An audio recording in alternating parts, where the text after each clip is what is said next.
The world is a fine place and worth the fighting for, and I hate very much to leave it.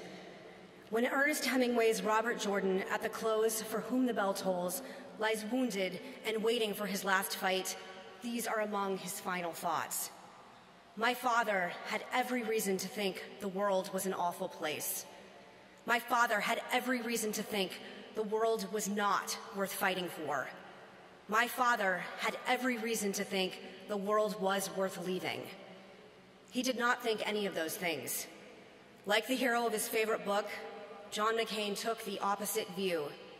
You had to have a lot of luck to have had such a good life. I am here before you today saying the words I have never wanted to say, giving the speech I have never wanted to give, feeling the loss I have never wanted to feel. My father is gone. John Sidney McCain III was many things. He was a sailor. He was an aviator. He was a husband. He was a warrior. He was a prisoner. He was a hero. He was a congressman. He was a senator. He was a nominee for President of the United States. These are all the titles and the roles of a life that has been well lived. But they are not the greatest of his titles, nor the most important of his roles. He was a great man. We gather here to mourn the passing of American greatness, the real thing, not cheap rhetoric from men who will never come near the sacrifice he gave so willingly, nor the opportunistic appropriation of those who lived lives of comfort and privilege while he suffered and served. He was a great fire who burned bright. In the past few days, my family and I have heard from so many of those Americans who stood in the warmth and light of his fire and found it illuminated what is best about them. We are grateful to them because they are grateful to him. A few have resented that fire for that light it cast upon them, for the truth it revealed about their character. But my father never cared what they thought, and even that small number still have the opportunity, as long as they draw breath, to live up to the example of John McCain. My father was a great man. He was a great warrior. He was a great American. I admired him for all of these things, but I love him because he was a great father. My father knew what it was like to grow up in the shadow of greatness. He did just as his father had done before him. He was the son of a great admiral who was also the son of a great admiral. And when it came time for the third John Sidney McCain to become a man, he had no choice but in his own eyes walk in those exact same paths. He had to become a sailor. He had to go to war. He had to have his shot at becoming a great admiral, as they also had done. The paths of his father and grandfather led my father directly to the harrowing hell of the Hanoi Hilton. This is the public legend that is John McCain. This is where all the biographies, the campaign literature, and public remembrances say he showed his character, his patriotism, his faith, and his endurance in the worst of possible circumstances. This is where we learned who John McCain truly was. And all of that is very true, except for the last part. Today I want to share with you where I found out who John McCain truly was. It wasn't in the Hanoi Hilton. It wasn't in the cockpit of a fast and lethal fighter jet. It wasn't on the high seas or on the campaign trail. John McCain was in all of those places, but the best of him was somewhere else. The best of John McCain, the greatest of his titles, and the most important of his roles was as a father. Imagine the warrior, the knight of the skies, gently carrying his little girl to bed. Imagine the dashing aviator who took his aircraft hurtling off pitching decks in the South China Seas, kissing the hurt when I fell and skinned my knee. Imagine the distinguished statesman who counseled presidents and the powerful, singing with his little girl in Oak Creek during a rainstorm to Singing in the Rain. Imagine the senator The fierce conscience of the nation's best self, taking his 14-year-old daughter out of school because he believed that I would learn more about America at the town halls he held across the country. Imagine the elderly veteran of war and government whose wisdom and courage were sought by the most distinguished men of our time, with his eyes shining with happiness as he gave his blessing for his grown daughter's marriage. You all have to imagine that. I don't have to because I lived it all. I know who he was. I know what defined him. I got to see it every single day of my blessed life. John McCain was not defined by prison, by the Navy, by the Senate, by the Republican Party, or by any single one of the deeds in his absolutely extraordinary life. John McCain was defined by love. Several of you out there in the pews who crossed swords with him, or found yourselves on the receiving end of his famous temper, or were at a cross purposes to him on nearly anything, are right at this moment doing your best to stay stone-faced. Don't. You know full well that if John McCain were in your shoes here today, he'd be using some salty word he learned in the Navy while my mother jabbed him in the arm in embarrassment. He'd look back at her and grumble, and maybe stop talking, but he would keep grinning. She was the only one who could do that. On their first date, when he still did not know what sort of woman she was, he recited a Robert Service poem to her called The Cremation of Sam McGee, about an Alaskan prospector who welcomes his cremation as the only way to get warm in the icy north. There are strange things done in the midnight sun by the men who moil for gold. The Arctic trails have their secret tales that would make your blood run cold. He had learned it in Hanoi. A prisoner in the next cell had rapped it out in code over and over again during the long years of captivity. My father figured that if Cindy Lou Hensley would sit through that and appreciate the dark humor that had seen him through so many years of cruel imprisonment, she just might sit through a lifetime with him as well. And she did. John McCain was defined by love. This love of my father for my mother was the most fierce and lasting of them all, Mom. Let me tell you what love meant to John McCain and to me. His love was the love of a father who mentors as much as he comforts.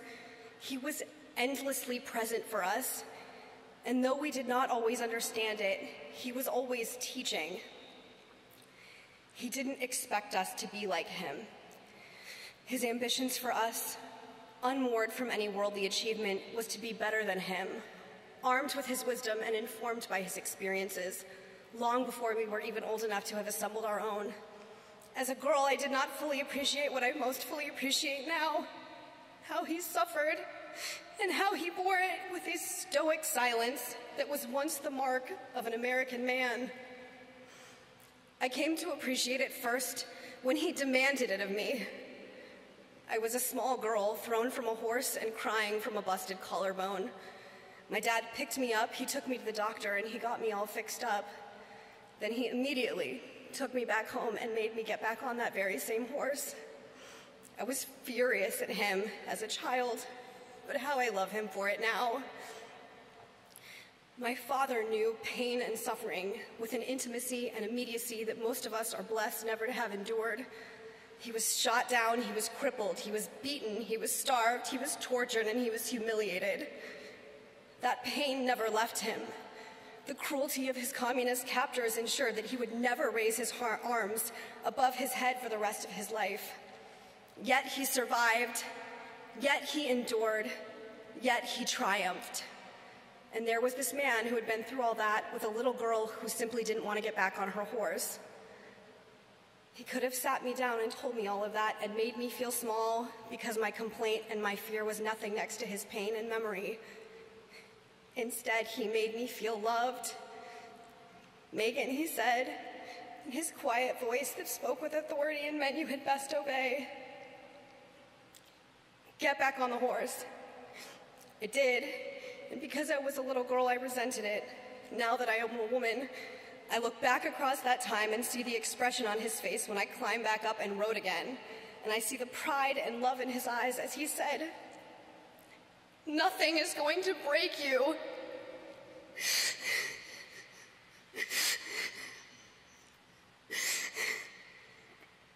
For the rest of my life, whenever I fall down, I get back up.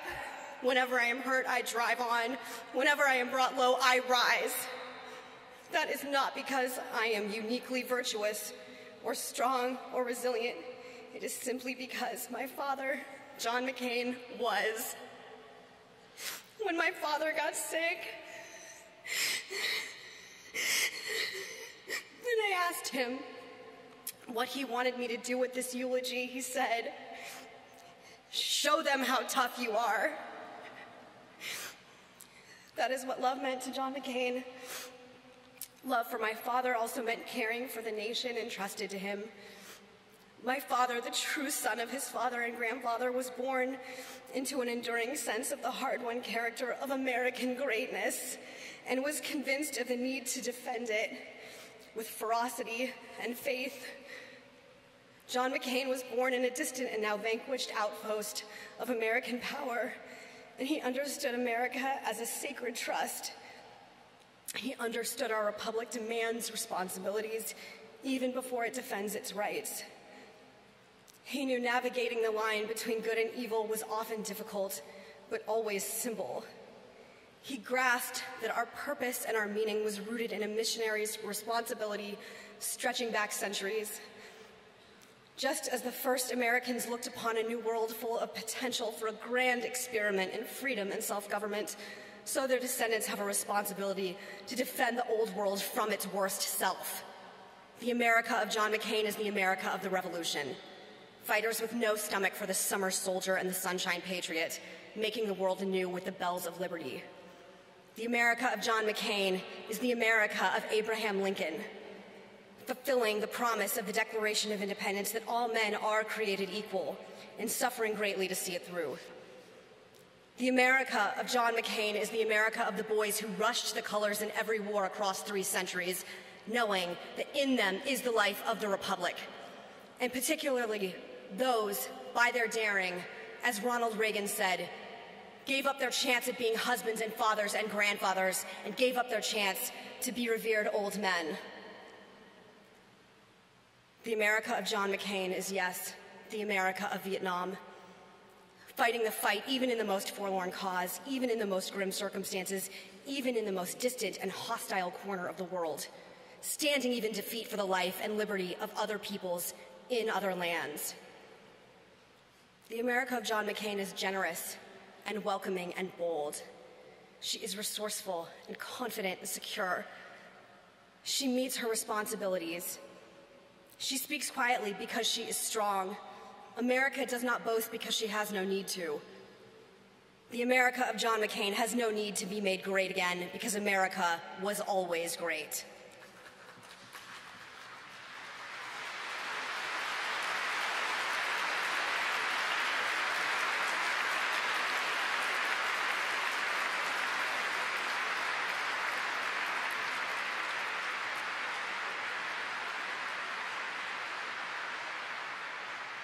That fervent faith, that proven devotion, that abiding love, that is what drove my father from the fiery skies above the Red River Delta to the brink of the presidency itself. Love defined my father. As a young man, he wondered if he would measure up to his distinguished lineage. I miss him so badly. I want to tell him that he did. But I take small comfort in this. Somewhere in the great beyond, where the warriors go, there are 2 admirals of the United States meeting their much-loved son. They are telling him he is the greatest among them. Dad, I love you. I always have. All that I am, all that I hope, all that I dream is grounded in what you taught me.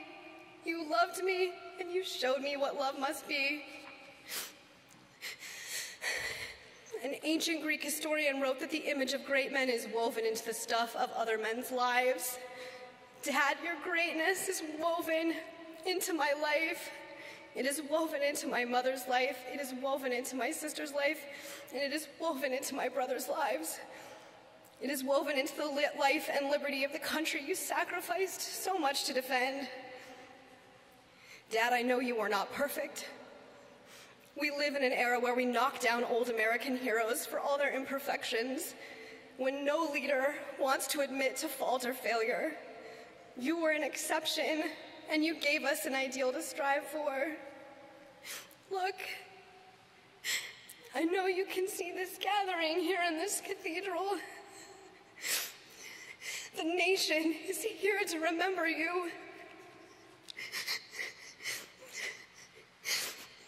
Like so many other heroes, you leave us draped in the flag you loved. You defended it, you sacrificed it, you have always honored it. It is good to remember, but we are Americans. We don't put our heroes on pedestals just to remember them. We raise them up because we want to emulate their virtues. This is how we honor them, and this is how we will honor you. My father is gone. My father is gone, and my sorrow is immense. But I know his life, and I know it was great because it was good. And as much as I hate to see him go, I do know how it ended. I know that on the afternoon of August 25th, in front of Oak Creek in Cornville, Arizona, surrounded by the family he loved so much, an old man shook off the scars of battle one last time and arose a new man to pilot one last flight up and up and up, busting clouds left and right, straight on through to the kingdom of heaven. And he slipped the earthly bonds, put out his hand, and touched the face of God. I love you, Dad.